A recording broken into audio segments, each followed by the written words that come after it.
starting with the main event. Bantamweight bout here, Song Yadong, Ricky Simone. We talked about it last week, but we didn't put it out because we recorded the show and then it got moved to this week. So we'll go over it again. Song Yadong coming in here as an underdog, plus 110. Ricky Simone, minus 110. Over-under set at 4.5 rounds, plus 124 for the over, minus 124 for the under. As always, odds are courtesy of BetOpenly, person to person, no house. Only 1% juice. So every time you make a bet, somebody else is taking it and not the house. And if you want to get these odds for your bets, the link will be down in the description for betopenly.com. But without any further ado, what do you think of the main event this week? I mean, stylistically, it's going to be interesting. And I heard something today. I heard that Song Yadong is actually 5 years older than he says he is.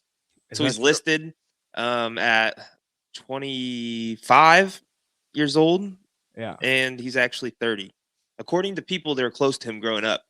I don't know what he's lying for. Maybe it was to get into I don't know exactly why. You feel like you'd put age on yourself if you wanted to get into events early. But not much of a difference. Still in his prime. Super good striker. I mean, he's fast.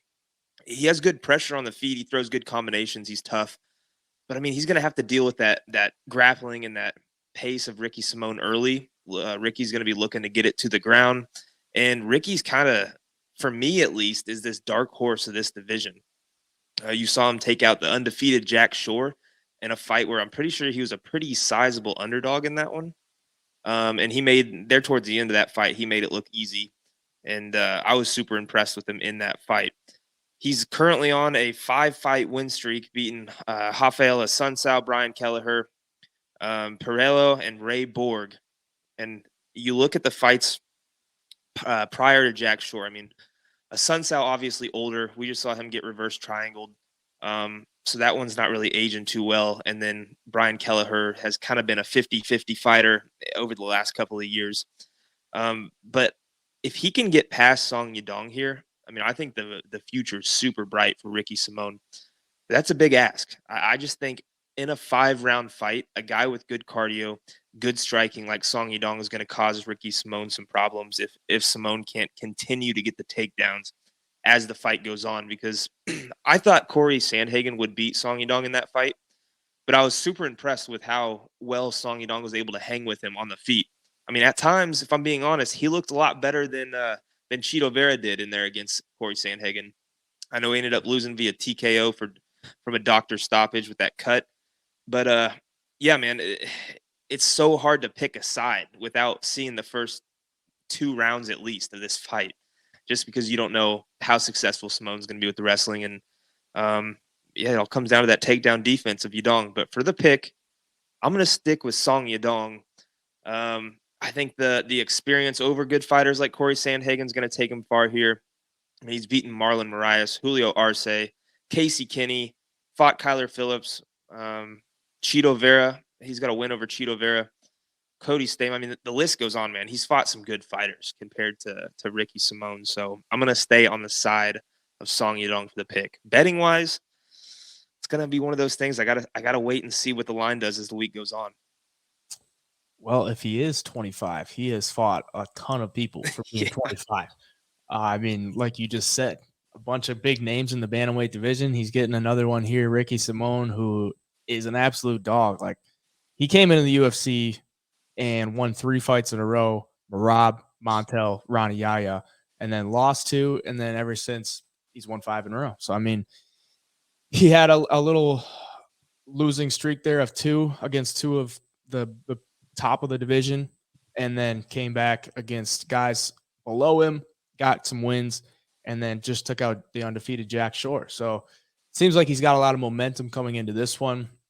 Song Yadong kind of wanting to right the ship after the loss to Corey Sandhagen. Nothing you can hang your head about there. I think he's definitely close to a title shot in the future, Corey Sandhagen, that is. So if this fight's on the feet, I think it's Song Yadong all day. But then again, we've seen Ricky Simone like crack some guys on the feet. He's not as technical, I would say, as Song Yadong, but if he hits you with that right hand, he can do some damage. He can knock you down. Song Yadong a little bit crisper, a little bit more fluid with his mobility, at least in my opinion.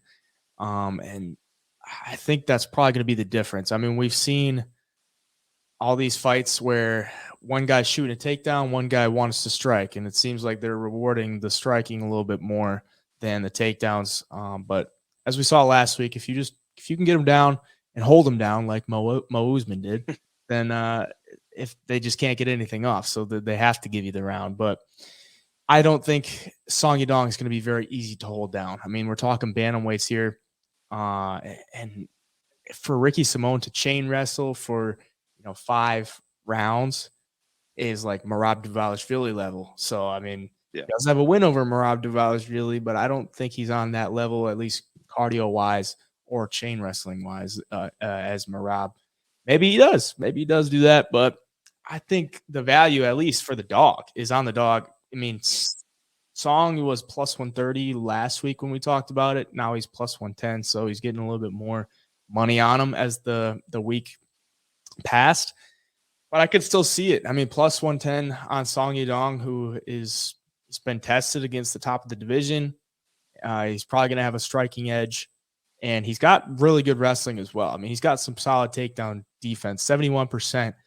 The only guy that's really been able to exploit that in the past, 2 or 3 years was Kyler Phillips. Got him down 3 times. It's a fight that he lost, 3-round fight. But other than that, I mean, he's been able to fight the likes of like Casey Kenny, who's another solid guy in the division. Won against Julio Arce and knocked out Marlon Moraes. So I mean, I look back and watch that Corey Sandhagen fight.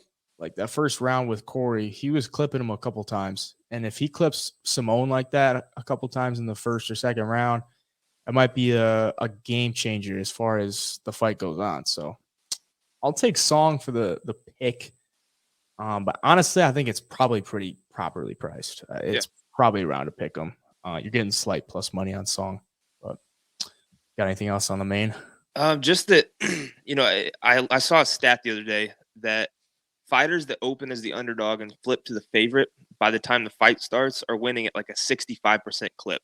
And I kind of see that trend happening here where Song, like you said, was plus 130 the other day. He's plus 110 now.